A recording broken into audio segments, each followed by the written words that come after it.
All right, here we are at another episode of Flipping Houses for Rookies. And I am here with my protege, Peter Coca-Cola, the second rookie in my system. Yeah. Right? Jessie, my oldest daughter, being the first one. But I thought she retired. she's been long gone since then. Yeah. She has been producing grandchildren for me, not real estate. She has provided exceptional assets for me. Cool. Not called real estate. Okay, so we're on episode number 458, Peter. Mm-hmm. And the name of today's podcast is Miracle Wealth Generator. Creative real estate's obvious secret revealed. Here is the description. Get ready, rookies. This episode is going to reveal a little known, yet seemingly obvious, difference between two powerful deal strategies and the owner finance game. Mm. And the truth bomb is 99% of all real estate investors are doing this wrong. And it's secretly costing them tens of thousands of dollars, and they don't even know it. Plus, the biggest reason this is so misunderstood is because most think these two strategies are actually one strategy. And there's not a difference between the two of them. It even kills deals without any clue why the deal died for most. Let me be blunt. This is not beginner fluff for the faint ears. It is a obvious hidden deal secret distinction that makes miracle wealth generation as easy as doing third grade math. I would go as far to say this is the hidden junction point that separates pros who stack wealth like books on a shelf and from the newbie that gets ghosted and has no clue it was him, and blames it on the seller who could have made him an investor millionaire. Wield your wealth now and stick with me, and let's listen. Okay. Have your attention, Peter. Got me listening.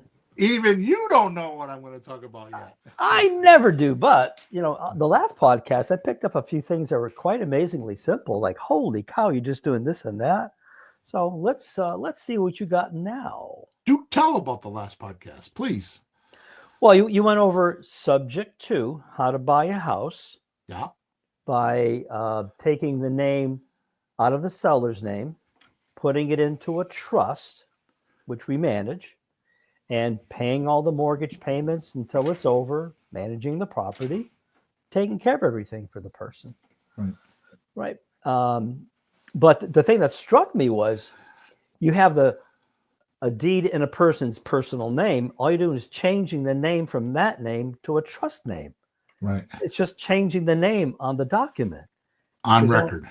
On record. And it's like that simple. You change the name from the owner, blah, blah, blah name to trust, blah, blah, blah. That's it. Yep. So it's like extremely minimal as far as paperwork or people looking at it to say, what's going on with this property? Oh, they put it in a trust. Okay. Kind of end the story. And think it's estate planning. Yeah, it's like, okay, fine. Yeah. We're getting the payments to the bank. Uh-huh. We're collecting our interest. Uh-huh. Okay, next. Move on. Good. Well, you're going to love today because there's a little bit more to subject 2 I didn't talk about, and I'm going to talk about that today. Mm-hmm. Okay? Sure. So first, let's do some of our housekeeping. So please subscribe to us wherever you're watching us or listening to us. Please like us wherever you're watching us or listening to us. Also, I have I have, well, at this point we have almost 500 hours of training on these podcasts because we're on podcast number 458 and they're always a little bit longer than an hour. So it's damn close to 500 hours worth of training. Yeah. And we know that there's an abundance of wisdom. You know what, Peter? The other day I was listening to a friend of mine who is well, he's not a friend of mine. He's a guy that he's my in my how can I say this? Um, I'm in a high-end mastermind group, and he runs it. He's done $1 billion online in sales, and still doing it. Right? He's Mm. pretty clever. He quoted someone, and I don't remember who it is, so I apologize for that. But he quoted someone by saying that in today's generation, we have an abundance of information, an abundance of information. Mm. And today's statistics show that we also have the most amount of people that don't want to learn it. It's the highest ever amount of information Mm. and the lowest amount of people that want to actually use it. I concur. Well, you know what? There's a funny phenomenon. Like if you have too much of something, it becomes devalued. Yeah, If there was diamonds exactly. everywhere, it'd be worthless. So Exactly. I'm sure the problem with information is after a while, you just can't listen because it's like everybody says this, that, the other. I don't know who to believe. The hell with it. You stop listening. Right. It's atrocious. So my saying is there's an abundance of information. People are overwhelmed with information, but they're starving for wisdom. So Right. these podcasts are information. If you're looking for wisdom, then grab my newsletter that puts concise, a 5-minute read, and you get the most important parts of creative real estate without all the abundance of information. Mm. Information's great, some people love it. But if you're just looking to get shit done, then my newsletter does that. It comes out on Saturday mornings, every Saturday morning. If you go to creative real estate theology newsletter.com/subscribe, you can subscribe for free. That is creative real estate dealology newsletter.com/subscribe. Dealology means the study of the deal. Also, I've just come out with my new book. It's called Leads, Deals, Cash, Creative Real Estate Operator's Manual. If you go to Amazon, you could grab it there. Just type in William Hawthorne. Hawthorne has no E. That's Hawthorn. And I have 7 books on there, and you can buy one or all of them. But the last book I've just written, which is Leads, Deals, Creative Real Estate Operator's Manual, is just that. It's 30 plus years of me doing hundreds of deals, coaching, building courses. It lays everything out in a very organic, gradient way to get into the business without risk. And as you make money, you put more and more money into it, and you get more and more risk. And I lay it out. I show you how to find leads, how to make deals, and how to get cash. So go check that out on Amazon. That'd do. Okay. And if you have any questions, you go to flippinghousesforrookies@gmail.com. Okay. So that's our housekeeping for today. Let's move on and let's start. So I want to, because we're in a higher strategy of creative real estate. The last couple podcasts have been more for my coaching clients than the actual new guy, but the new guy could get a lot out of it. That's always a challenge for me to write or do a podcast where both could get something from it, the brand new guy and the advanced guy. Mm-hmm. So today, Pete, I'd like to dedicate this podcast to the listeners that choose to make progress instead of excuses.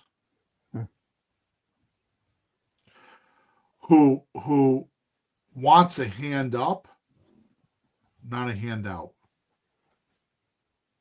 I'm dedicating this to who understands the power of one great idea. Who knows when they change their thinking, they change their future.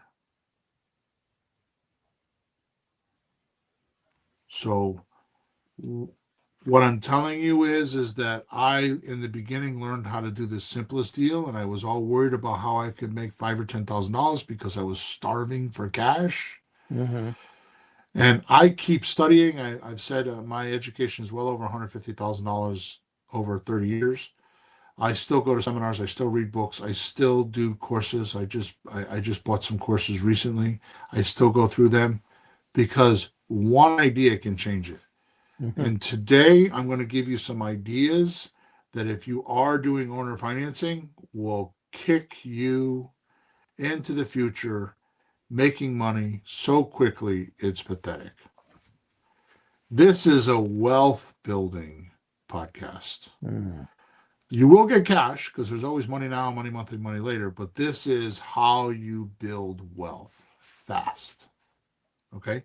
And Mm-hmm. like I said, our world has an abundance of information, but a severe lack of those who want to learn. This podcast is for those who want to learn. It's not for everybody. Or create his or her own wisdom, right? Because you're going to have your own realizations and aha moments, and you need your own wisdom. Wisdom is knowledge and experience. And get away from the herd and flourish and prosper beyond expectations. Dan Kennedy used to have a no BS newsletter, which now other people run. But back when he used to write it and run it, his motto was, if the herd goes north, if the herd's running north, you run south. And I've lived by that, as you well know, for a long time, decades. That's true.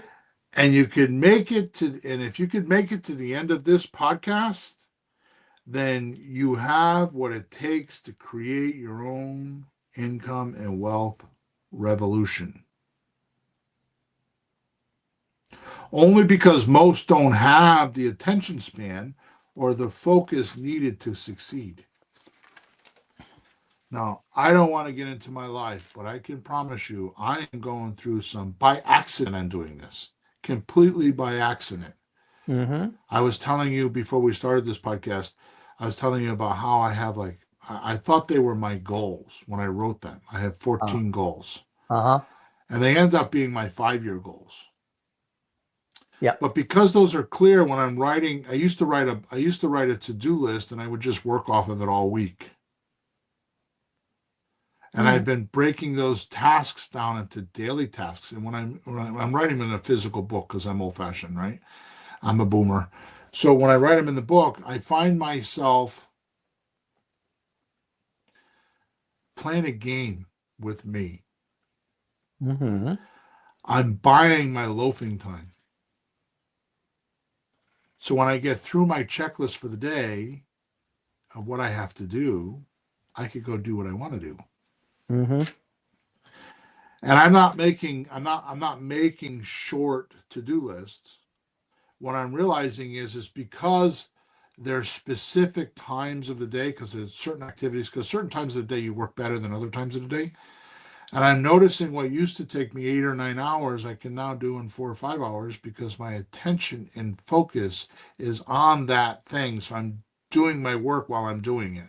Mm. I don't have my attention on my text and my emails and I got to go make a deposit or I got to go to the grocery store. I'm doing it while I'm doing it. So it's a goal of mine to get through my tasks at wherever I got to do so I can buy my loafing time. Mm-hmm.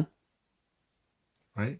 Makes sense. And it's amazing how much production I have gotten because I've changed it. So it's a new thing for me when I say your attention, your focus, right? Only because most don't have the attention span or focus needed to succeed. So a lot of people will go 1 inch deep and 2 miles wide. Mm. Yeah. And I've narrowed that in and I've only got 1 inch wide and 2 miles deep. Mm. And it's changed my life. And I'm 61 years old. And I've taught this. I help coaching clients. It is amazing. I've known this for years and thought I was practicing it. And because of You one talked about it a lot. Yeah. because of one change, which is I got one notebook. I found a friend, it was on my friend's desk, and I asked her for it, and and I didn't even know it when I was doing it. And oh yeah, by the way, I write my battle plan or my to-do list every day based on my 14 goals.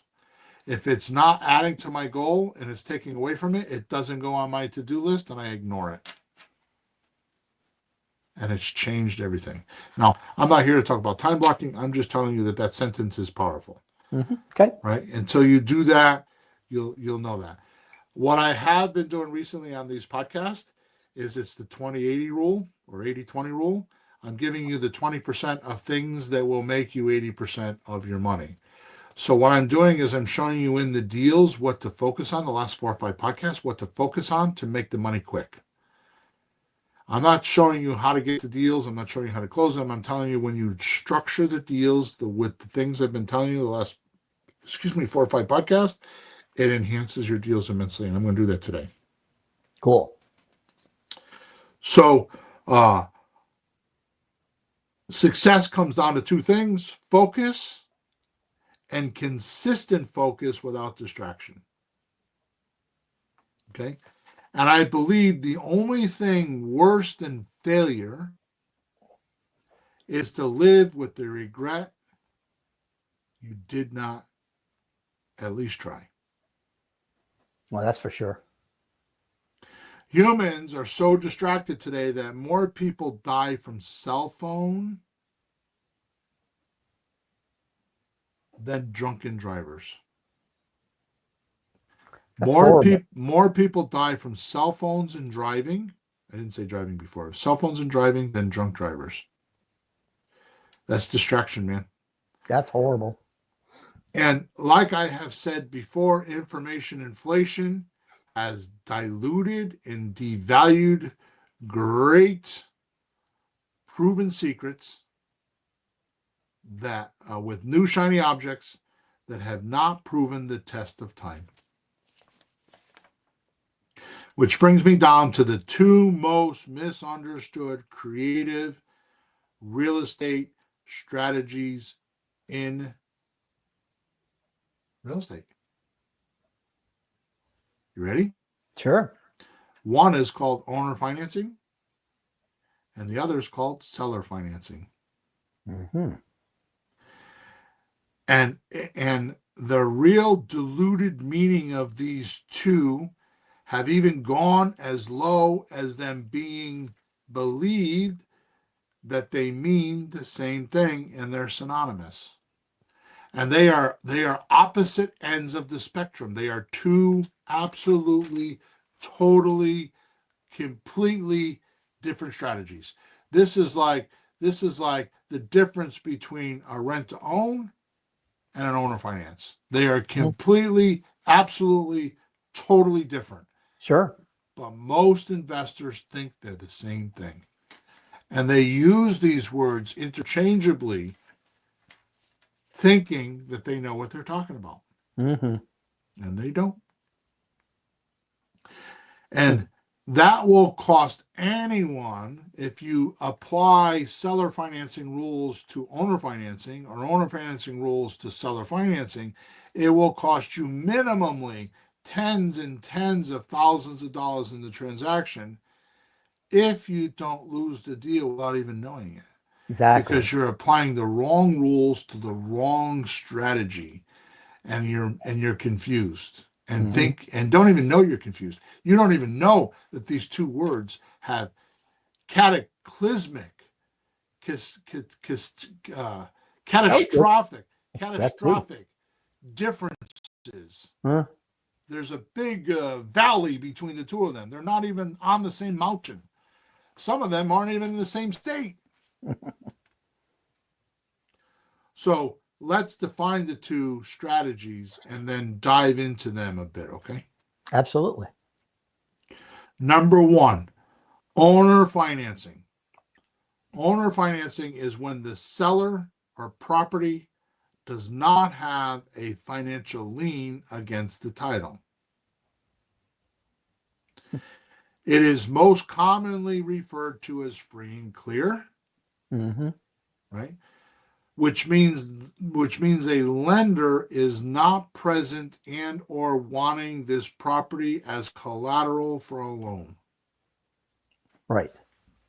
So free and clear is thought of as I don't owe any money. Yeah. Okay, that's the symptom of the disease. Free and clear means that there's no leverage or there's no mortgage, as we talked about in podcast number 457, Mm-hmm.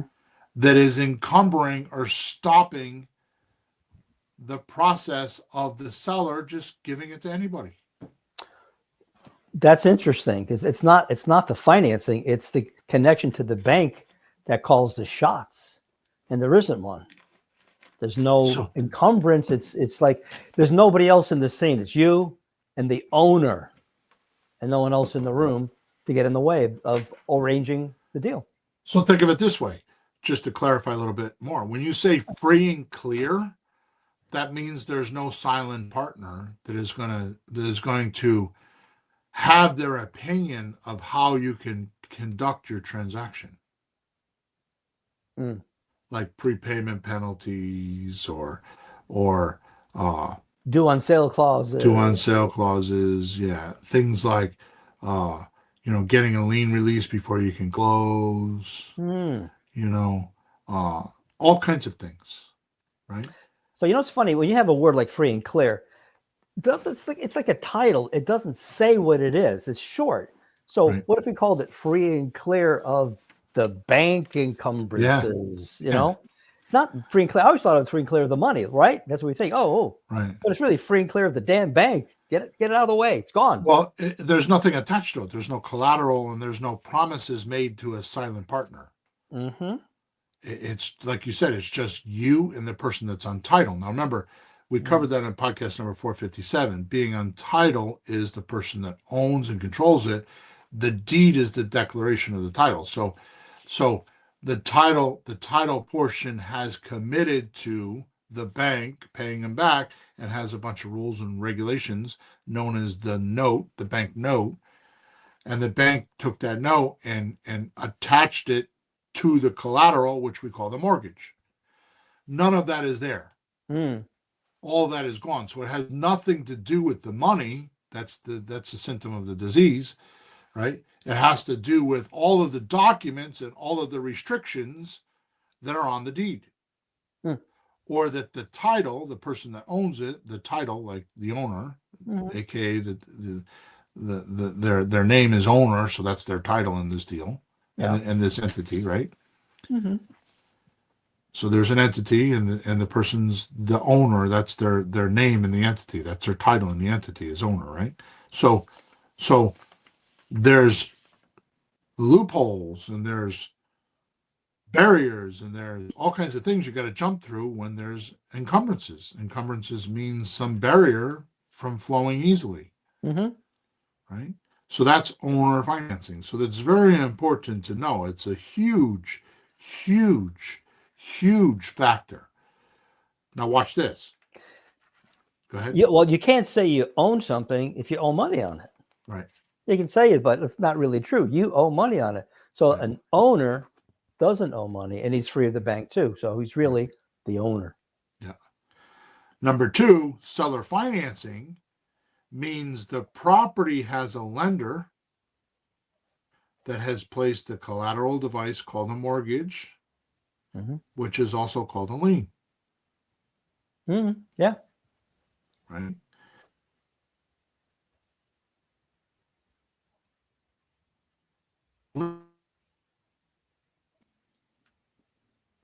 Did you lose me? Yes, you're back. Okay. Yeah, just for so as a note, lien positions like first, second, third lien position get in those positions not by their lender amount, but instead by the first come, first serve method. Okay. Now, this is really important, Peter. It seems like common sense, but most sense isn't common. No, I wouldn't That makes sense, but I would think, oh, the bank gets the money back first because it's the bank. No. I would think that, but I guess you don't have a property with a plumber's lien on it or something else, unless you have the property in the first place, which make the bank kind of the first one, anyways. But it was first sequentially, not just because it's the bank. So the liens on a property are placed in first, second, third, fourth, fifth, sixth, whatever position, usually only goes down to third or fourth, are placed there by the timing of the lien being placed on the property. Okay. So if it's May 1st and the bank puts their lien there, and then on May 2nd, the second mortgage, on May 3rd, the third mortgage, on May 4th, the fourth mortgage, right?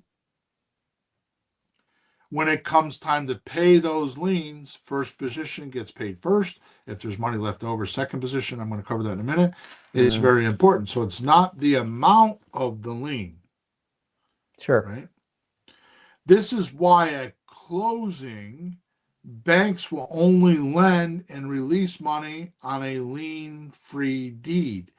This is why real estate has been conducted for the last 75 years with the realtor on board the way they do, is because it resets the pecking order of the liens.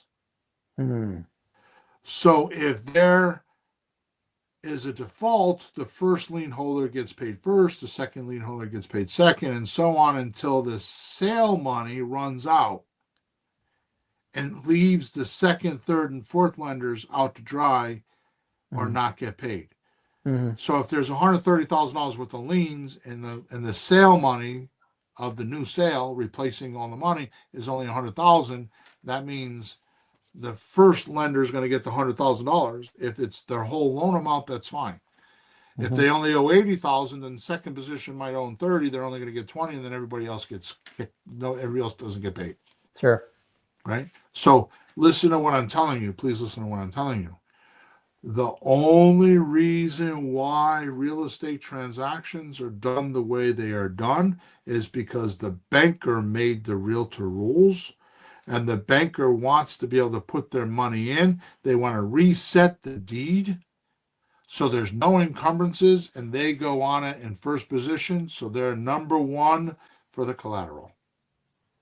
They skip to the front of the line for the collateral. Because if they didn't do that, the other liens, no matter how big or small, was already there beforehand. The bank is in second, third, or fourth position. So the bank comes along and say, I'm going to wipe out all your debt and I'm going to clean this deed with my money. So I'm going to give you the 200, the buyer, Mr. Buyer, I'm going to give you the $250,000, or whatever the price is, or whatever has been agreed upon. But I'm not going to release the money to the closing agents until I get the lien releases saying that nobody else has a claim in this state except for me, Mr. Banker. It resets the title. I've never heard you say that. Yeah, well, a lot of things you haven't heard me say. That's because I haven't heard you say them. Never mind. But we've been together a long time. I've caught a lot of things, not just here on podcasts, but that's interesting because never thought of that way. All right, so here are the rules that 99% of all real estate people don't know. Okay. Number one, owner financing deals have absolutely, positively, definitely, for sure, no qualms about it, restrictions. No restrictions. No restrictions. Even the price is not a restriction. Because I've structured deals that are owner financing that are $50,000, $75,000 over market value and still made a shit ton of money. Yep. So the number one rule is deals that owner finance deals have no restrictions. Number two, where the seller financing has many, many, many restrictions and are very often manipulated in the deal structuring immensely. So just that alone, Peter, is my statement. If you don't know that, If you don't know that owner financing has no restrictions and seller financing has many, many restrictions, how are you going to treat them the same? They're completely opposite of one another. Yeah. Yeah. The seller Just financing, he can sell it, but he doesn't really own it because he has the so how do you go into a mortgage. deal strategy with one mentality? How do you go into a deal strategy saying I'm going to do seller financing when the rules of seller financing has a lot of restrictions, which I'm going to cover in a minute, Mhm. or vice versa? You're going to do owner financing with somebody, but there's a whole bunch of restrictions. You got to get the right mindset when you're making offers. Mhm. And if you don't know the difference, which I don't know anybody that does until I tell them this, Mhm. right? So let's do them in order. Let's do number one, owner financing and why it has no restrictions, Sure. including price. Mhm. Okay. Yeah. So in my owner financing deals, I would rather overpay for a property up to about 30% Mm. if needed to, than pay interest. So we call these principal only payments. When we're talking to the seller, we say, I could pay you this amount of money for the property, and I'm going to make principal only payments, aka no interest payments. Mhm. Okay. So I got to sneeze again. Hang on a second.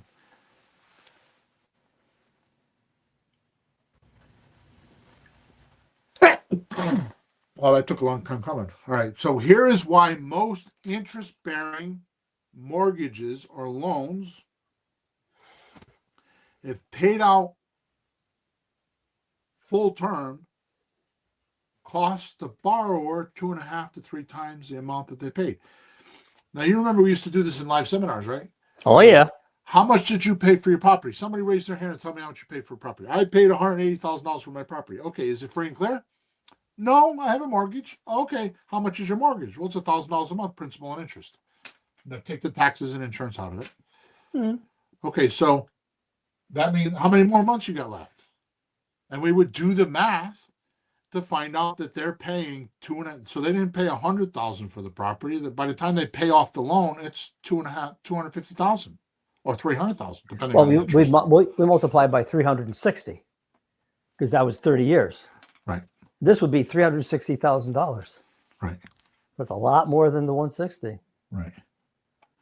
So on a $300,000 loan, by the time you hit, like you said, payment 360 or 30-year loan, you'll have paid principal and interest of about 750,000. Mm. So you didn't pay 300,000, you paid 750,000. Now that's if Mhm. you stayed for the full 30 years. Most average people, they say it's 5 years now, but I think it's 7 years. Most people move in about 7 years. Right, but then they get another house and then another house. So if you just keep doing the math, it's even It's going worse. to be the same thing because you got all the closing costs. Yeah, but I think it's worse because you're always at the front end of the principal is low, the interest is high, so they're paying I tons. can't for the life of me just raw Bill Hawthorne think, like just raw Bill Hawthorne think. Uh, Why people would sell a house and pay 12 to 15% closing costs just to get enough money for a down payment to go buy another house and have all the closing costs of the new purchase, mm, meaning the down payment money and all the closing costs. And the closing cost in a new purchase is around 8 or 9%. yep. One person So that I know who did that, he said to me, "Oh, I don't like having to worry about repairs or painting anything." He would pay all that just to get a new house every once in a while. yeah, I can you say lazy? yeah. Well, Jeez, I gotta say holy, stupid. stupid lazy. So if you don't believe me, look at your own mortgage statement or your Google Amortize it. So when you signed your mortgage, there's a grid like car loans. There's a grid. Mm-hmm. It tells you how much the interest is, how much the payment is, how many payments, and then it says the full amount. Yeah. If you multiply them across, it tells you the full amount that you're paying. By law, they have to do that. The full amount that you're paying once you make all your payments. Yep. You know, when I see numbers like that, if I pick a house that I want to buy or do something with, I want to see what the mortgage will be because I want to calculate. I put the numbers in a little mortgage calculator. It'll tell you. In 30 years, this is how much interest you'll pay. Here's a Yep. total amount you'll pay. You look at it, you go, holy Jesus. It'll tell you right there. It takes 2 minutes. You'll see it. It's crazy. All right. So if I'm going to buy a $300,000 house and pay for it for 360,000, I mean for 360 months and pay 750, Mm. there's a $450,000 difference, right? Mm-hmm. And now watch this. If I offer an owner $30,000 above market value, which I normally don't do, I don't go that much, Mm-hmm. right? I would pay $90,000 more, not 450, You would pay up to 90,000 over. right? Yeah. Or offer my seller $390,000, right? Mm-hmm. But it's interest free or principal only payments, Mm. right? Now, when a seller puts interest on a loan, they don't realize that right away that becomes a taxable event because the interest, let's say they make, I don't know, $2,000 for interest. Mm-hmm. They now have to claim that as income and it's taxable. Yeah, it's a profit. If I overpay for the property by, in this case, $90,000, Mm. and those payments come in every month, they're not a taxable event. They keep the money Because it's just principal, because it's not just profit. principal. That's You're just right. paying for the house. Oh, yeah, by the way, go to a furniture store. Yeah. Yeah. And they got a 5-year interest free loan. Ah. Yeah, it's not 5-year interest free. That couch that used to cost $1,500 is now $2,100. And the people that pay cash can maybe get a discount, Mm. but they raise the price of the couch, the amount of interest that they would normally charge, and say it's interest free. Mm-hmm. Cars do this. You go into a car dealership and you can get a 5-year loan. If you got good credit, get a 5-year loan interest free. I know this because I know a couple of millionaire friends of mine Mm. that are like, oh, I bought my wife a car. Oh, okay. Yeah, it's kind of stupid because I was going to write a check for it because they have money. Mm-hmm. But why would I do that? I got interest free. So let me borrow GMCs or Cadillac or whatever they're buying, Mercedes or whoever it is. Sure. I'm going to borrow their money and I'm just going to make payments because I don't have to pay any interest on it. So why should I go lose the $30,000, $40,000, $50,000 or whatever the number is, $75,000? I got that in some IRA or some hedge fund or some stock market or some interest bearing account. Mm-hmm. Why would I want to take that out and lose my interest? Smart. Right? Yeah. Not to mention, and I will in a few minutes, Mm. it is so much easier to do your math, aka third grade math. It's plus and minus, and that's it. Oh, yeah. Interest, compounding, deductions, amortization. No, thank you. But realize this, I'm getting a 30-year term, even though I'm paying $390,000. I'm getting a Mm-hmm. 30-year term, right? When I'm paying that much money, I'm going to get terms. So my saying has always been for years, right? Mm-hmm.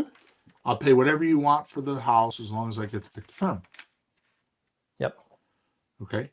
So let's just do some quick math here, okay? Mm-hmm. If appreciation stays at 3% average, which we know that because we've done research, or I've done research in the last 20 years, right? 3% is average. Sure. So if you go up 3% a year, right? Mm-hmm. How much does it go up for 30 years? Oh, in 30, it was at 90%. It would go up 30 years times 3% would be 270%, right? Wait a minute. Three times 30, right? 3 times 30? Oh, 90. Yeah, you're right. Yeah, I was thinking 90. 27. Yeah. Yeah, 90. But you usually hold these houses for 10 years. Yeah.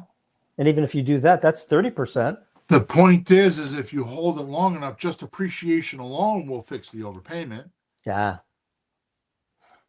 But think of it this way. When you're making a mortgage payment, if I owe $390,000 and I pay $1,000 a month, I make one payment, I now owe $389.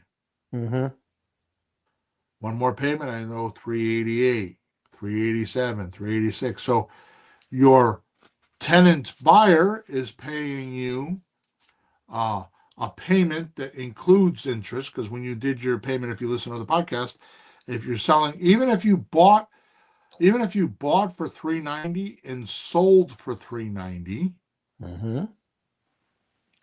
every time you make a payment, you're getting $1,000 reduction on your equity, which is $1,000 profit.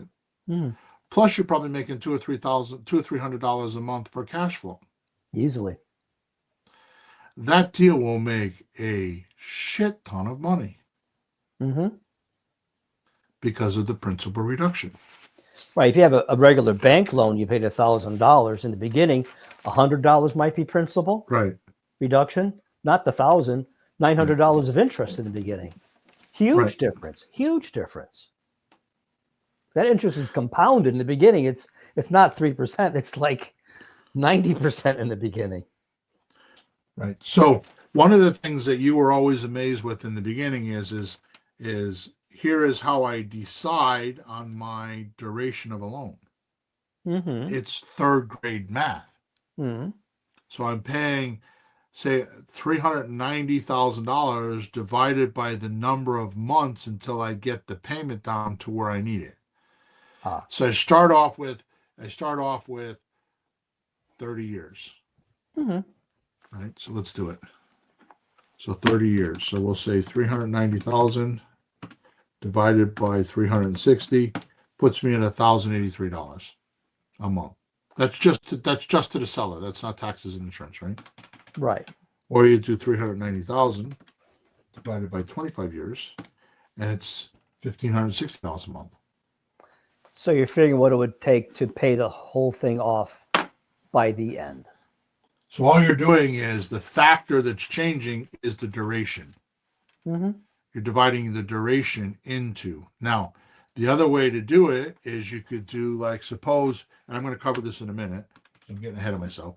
But let's suppose we figure out from our formulas that you could pay $1,300 a month. So if you do 390,000 divided by 1,300, that means you could do 300 payments. Mm-hmm. Okay. Yeah, and that would leave you a house that's free and clear. Right. And the way I figure out how much, so that's third grade math. You don't have to worry about all of that. Mm-hmm. Right. So which means I use my map formula, like a roadmap, Mm-hmm. which gives us gives the seller the offer. So in the beginning, I have to give a seller an offer on the fly, right? Yeah. While I'm talking to him on the phone. So the map formula, the maximum allowable payment is income times 85% minus taxes, insurance, and HOA equals the map amount. Mm-hmm. Right. So that's income times 85% minus taxes and insurance and HOA equals map amount. MAP means maximum allowable payment. So there's no cash flow in there yet. So you have to negotiate your cash flow. So if you come out that your MAP is $1,000, then you'll change that. You'll start negotiating at 600 or 700 and get some cash flow in there, right? Right. Well, you're finding the break-even point, but then you want to make some money, so you just drop it to something which you're paying the seller or the owner. You're paying a little less, so you have some money because you're taking care of the property. You have all you're doing is extending your years and duration. Mm-hmm. Right. So instead of paying it off in 19 and 20 years, you're going to pay it off in 24 years or 23 years. Yeah. Right. So but you don't have to pay it off. If it sells in 10 years, you just take all the money you made and move on. If it just turns out that way, you don't have to. It could be that way. Or if you're working a job and you don't need the cash flow, you might opt to want to own the property free and clear in 15 years and you don't take any cash flow because you're getting the equity, right? Now, the 15%. So in other words, I take income times 85%. So there's 15% left, right? Uh-huh. That's what we call vacancy factor, or it's a cushion for repairs and what they call updates and assets. What do they call? Maintenance? No, Oh, uh, there's a word for it. I can't think of it right now. When you're replacing like roofs and maintenance, they in the apartment oh, business they call that capital improvements. sure. Capital improvements, right? Hmm. So that 15% is technically for that. So and the income amount, because I say income, the income amount is the amount that the tenant buyer is going to pay monthly. Hmm. So the way we figure that is I just take the sold amount and the current interest rate. So Yeah. if the sold amount is 390,000, I do not deduct the down payment money. I just do 390 and like today's interest is I think 6.5, so I might do 6%, Hmm. right? So could you fix your mic, please? So in my example of a $390,000 deal, right? My payment would be $2,338 per month without taxes and insurance. Hmm. So all I'm doing is taking my 390,000 and dividing it to how so making it so my payments 20 is 2,380 23 Hmm. right? That's how much I can get from the buyer. And then I Sure. put taxes and insurance on top of that. Because what we're trying to do is we're trying to make it so that when the buyer wants to go get a mortgage, if you use Rentometer and Mm. they say, oh, the rent in that area is only $2,000, how can I charge 2,500? Hmm. Well, they're not renting, they're buying. So what you want to do is you want to mirror how much a mortgage would cost them Sure. because you don't want to have them paying 2,000 and a mortgage is going to cost them 2,900. They'll never want to go cash you out. Mhm. So you want to mirror how much the mortgage payment is going to be, right? Makes sense. Okay, so and remember you're using your Mayo formula. So you're bouncing what you can get from your buyer by going into a mortgage calculator, simple mortgage calculator online, putting in the 396% and seeing what the payment is for 30 years, and then doing the same thing with your MAP formula and seeing what the difference is. Hmm. Right? So that's how you figure your income. Okay, so seller financing is so we're going to switch. That's all owner financing. We could talk about that for 2 more days. Seller financing is not so creative as owner financing. Here's why. Hmm. Let us use the same $300,000 property and we pay $300,000, right? We're not going to pay over because we have to pay the interest, right?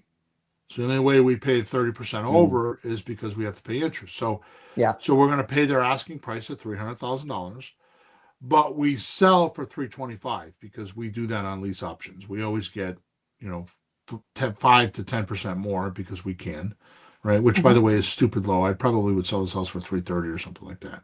But our payments are 2565 on a $325,000 loan. Hmm. This is without taxes and insurance, right?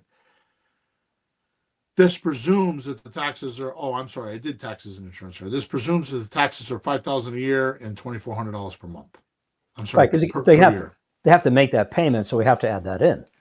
Because their payment to the bank is probably going to include the taxes and insurance, Oh, sure, right?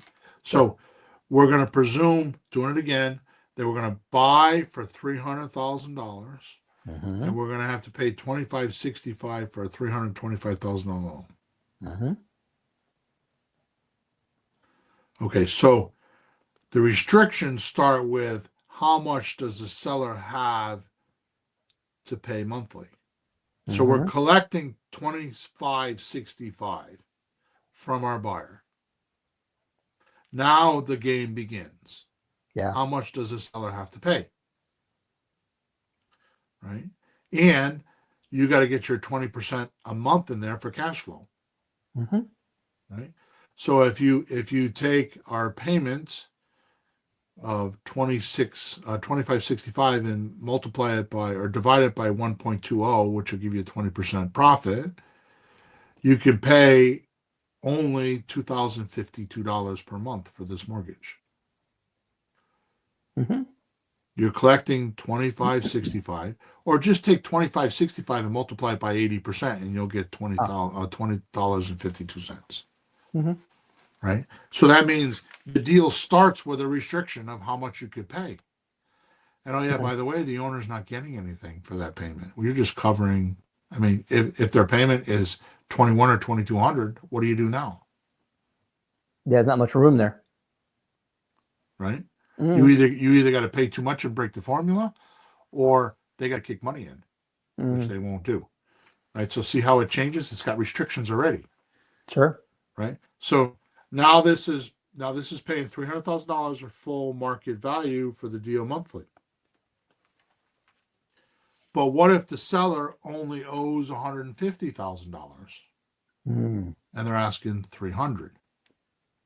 Right? So now all of a sudden you got $150,000 in equity. Mm-hmm. So first thing is if they don't want cash, because we're not going to talk about that, but if the seller is willing to sell to you and let you finance the whole thing, then that's better, right? So the first mathematical barrier is making sure that your $2,052 payment from your buyer will cover the seller's mortgage and any payments for his or her second mortgage position that you might get. Mm-hmm. So they owe $150,000. How much is the payment on that loan? And then how much can you afford to pay them on the second mortgage of $150,000? See the restrictions? Owner financing didn't have any of this, but seller financing does. Mm-hmm. You see what I'm saying? Sure. Well, there's liens, there's loans on the house, so we have to do something with them. Right. So and, now, and there's the equity the guy wants some money for. So, right. Yeah, sure. So now you got to make sure all the numbers work, right? And you're going to have to put a second mortgage in position. Mm. And this is not giving him any money. This is giving him no cash. Now, if it doesn't work, there are a few proven secrets to adjust your offers to make the deal work for both you and the seller. Mm-hmm. Excuse me. So let's say, oh my God, I don't know where that came from. So depending on how much the seller is paying for the mortgage, you might have to do one of these 3 or 4 things. Mm-hmm. So usually, this is what I was talking about in the beginning. If you don't know the difference between owner financing and seller financing, you're going to lose this deal. Because even if you're clever enough to know that you could rent for $25.65 and only pay $2,052, even if you're clever enough to do that, and then the seller says, "Oh, but my mortgage payment is $2,200," you just lost the deal, and you didn't even try. You just lost the deal, right? Because you're trying to apply owner financing to this deal and not seller financing, right? Mm-hmm. So the first trick I have is my first magic trick is to get my second note for $150,000 for the same duration as the first position bank note. So if there's 22 years left on the first position bank note, then your second position note should be for 22 years. So they pay off. So they pay off equally. Mm-hmm. Right? It's an automatic assumption, and the seller will say, "Well, that makes sense." And that keeps the payment lower, right? Because it's stretched out. Right. Instead of he wants it in 5 years or 10 years, or he wants it right away, or how soon can he get it? Well, it's 22 years. How long is your mortgage? 22. Well, I'll do that. Like, okay. When is your mortgage paid? It's paid in 2085, whatever the year is, right? Yeah. 2050, whatever the year is, and then you figure out how many years are left from there, right? So number two, I always say, here's how it works, right? And I explain principal only payments with no interest. Mm. So that 150 grand, the payments I'm going to make, those 22 years worth of payments, which 22 times 12 is 264 payments, are going to be principal only payments on the second mortgage, not on the first mortgage, on the second mortgage. Because Yeah. the first mortgage is with a bank and they have interest, right? Sure. It's already there. Number three, I say done this way, I can use a third grade math skill and adjust my payments by the duration to get it to where I'm able to make a deal, Mm-hmm. right? So let's say his mortgage payment is $1,700 and you could pay $2,052. That means you could pay $250 a month on that $150,000. Mm-hmm. So what I'm going to do, first thing I'm going to do is I'm going to take $150,000, which is a second mortgage, and I'm going to divide it by 250.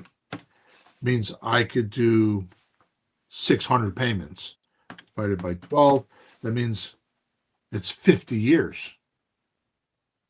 I don't have 50 years. I only have 22, Yeah. right? So I'm So, going to have to set a balloon payment. oh, if you divided the 150 by the 22 years, it doesn't pay it off. Oh, it's too much each month. Well, if you do 150,000 Mm-hmm. divided by 264, right? Yeah, what it is.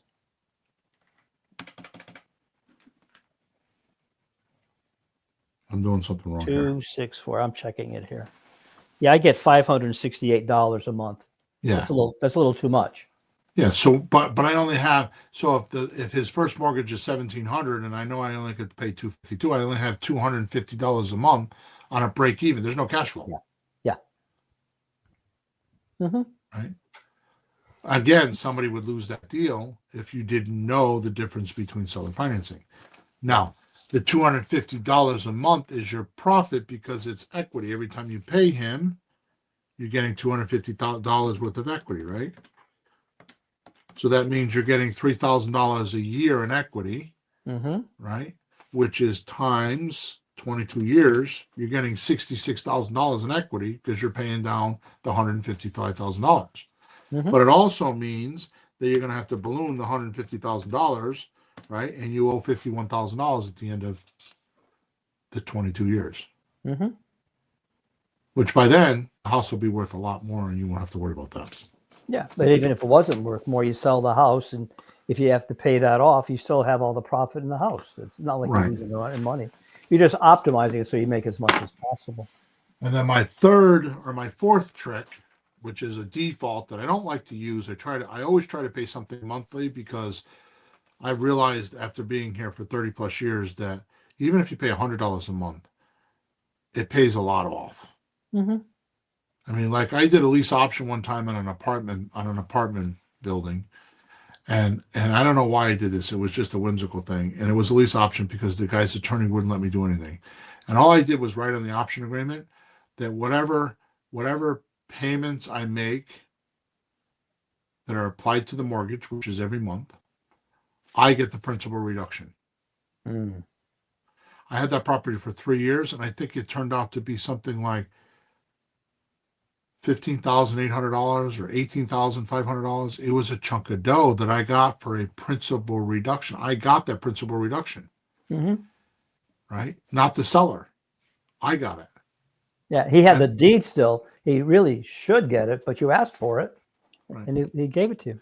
So he had to give me a 15,000 or 18,000 whatever dollar credit at the closing, right? And I did that because the lawyer was being a dick, because I wanted to do a land contract. Yeah. Or an agreement for deed. And the reason why is because they're both the same thing. It depends on what state you're in. But a land contract or an agreement for deed is a mortgage without getting the deed. So that means you could refinance the property and not have all the 10%, 20% down on all the closing costs.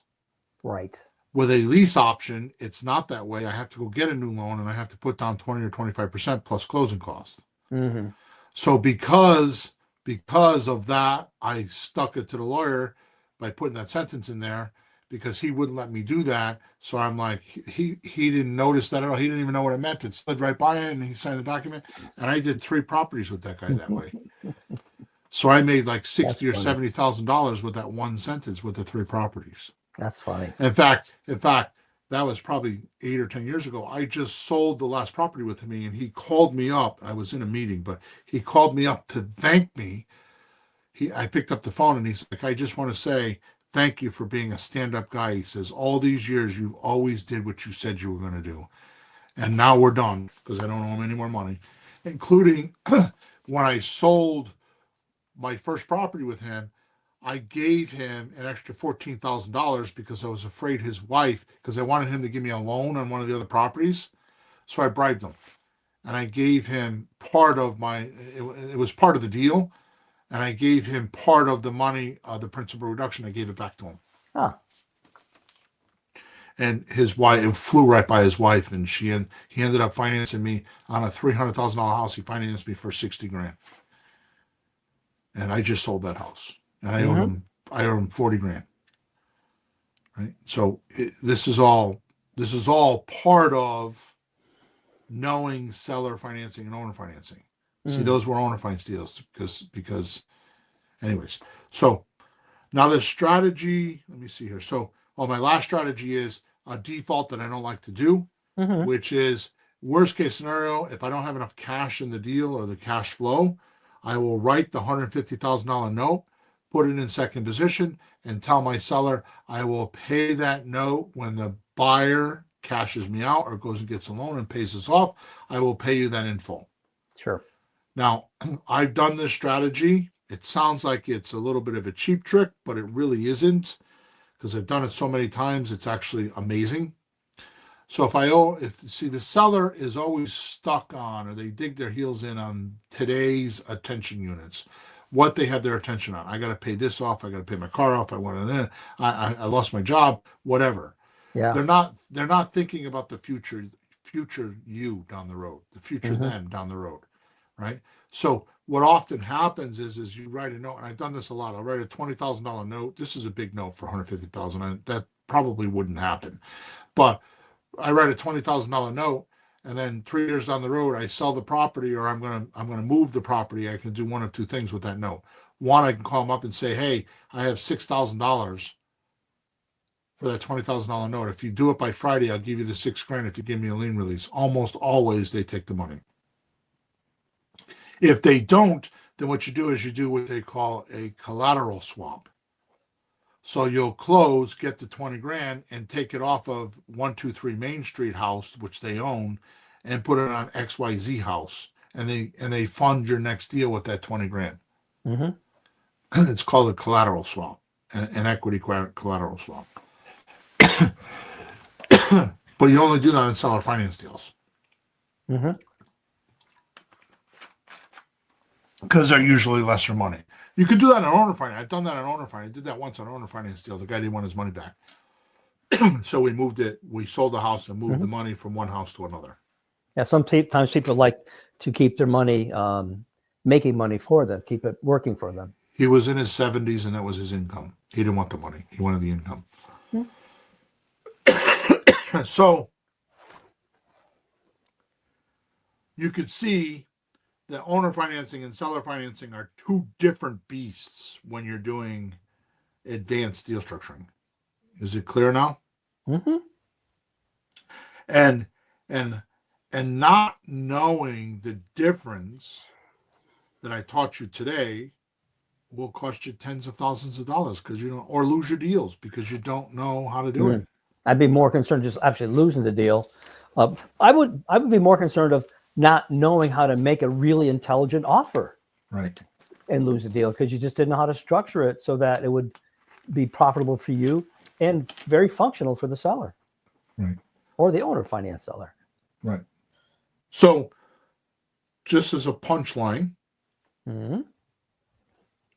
when you're doing owner financing or seller financing, everything is predicated off of how much could you get from your buyer for a payment. And then using the MAP formula, like I taught you today, the maximum allowable payment formula, right? And what you do is you predicate what you're going to pay. So this is where the restrictions come in, because when you know, in the math formula I invented because I started doing deals and I used to pick numbers out of my ass. And then 6 months later, I'm like, why am I paying so much? Why did I do that deal? Because it's not really that good. Mm. So I decided to, and I just woke up one morning. I'm like, you know what? I could do like the Mayo formula, my maximum allowable offer by Ron LeGrand. I'm like, why can't I do that for the? And I came to my desk and I sat and played with it. And I'm like, son of a bitch.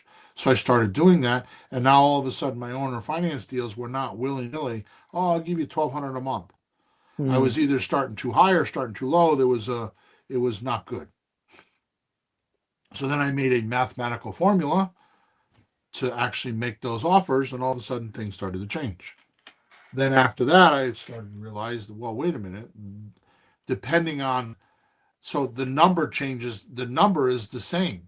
I'm going to get $2,052 from this house, whether I do owner financing or whether I do seller financing. Then I'm going to get the same amount of money. So Mm-hmm. now I'm into what are my profits? And that's when I realized there was restrictions on one and not the other. Because with the owner financing, I could build in my profit. Mm-hmm. I could build I could reverse engineer the deal so my profit was built in. And there was room enough for me to do that. And Sure. a seller finance deal, I couldn't build in my profit. There was too many restrictions, and I had to settle on my profit Mm-hmm. based on the encumbrances on the property. And if you don't understand that simplicity, you'll either make deals and not make money, or you'll miss deals where you should have not missed them. Mm-hmm. Okay, cool. Hopefully that cleared things up for people. Hopefully you had some big aha moments, because that's what we're here to do. And I just want to remind you to go to Creative Real Estate Dealology newsletter /subscribe. The link is actually in the description, and get my newsletter, because you can do every Saturday morning I send out. It's a 5-minute read on dealology, means the study of the deals. So it's a study of creative real estate deals. That's the purpose of it. It's a 5-minute read. And head on over to Amazon and grab my book called Leads, Deals, Cash, Creative Real Estate Operator's Manual. If you go into Amazon, you could just type in William Hawthorne. Hawthorne has no E at the end, Hawthorn. There's 7 books I have posted there, and you will find that book there. It's my best book that I've written so far, because it is actually a gradient of how to get started in this business and how you make money and where you make money in each one of these deals, and lots of formulas and rules and all kinds of stuff. It is an operator's manual. So check that out, and also make sure you like us and subscribe to us wherever you're watching or listening to us. So thank you for your attention today. That's it for podcast 458. Flourish and prosper, and we will talk to you, or you'll see us on podcast number 459 in another week or so. Over and out.